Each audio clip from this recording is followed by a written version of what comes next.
Hello po, good evening. Gagawa po tayo ng ating dinner ngayon. At ito po yung aking mga ingredients.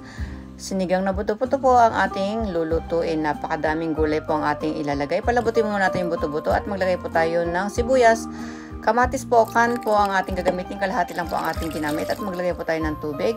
Pakuluan po natin. At ito po yung lahat ng ating mga gulay. Naglagay rin po ako ng kangkong. Ayan.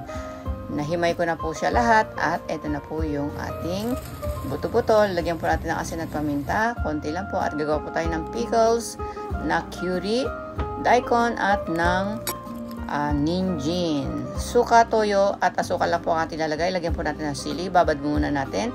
At ito po yung zucchini. Hatiin po natin sa apat at saka natin lagyan yung mga gulay sa ating buto-buto. Iprito po natin yung zucchini.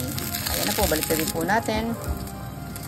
Lagay na rin po natin yung mga malalambot na bagay ng gulay. At ito na po yung zucchini. Lagyan po natin siya ng mayonnaise at ng tuna. Ilalagay po natin yan sa taas ng zucchini. Wala po tayo kasing isda at kaya yun lang ating ginamit. At lagyan po natin siya ng pangpaasim na. At ito po yung ating pickles. At ito po yung aming dinner. Maraming pong salamat. God bless. Bye-bye. Thank you very much.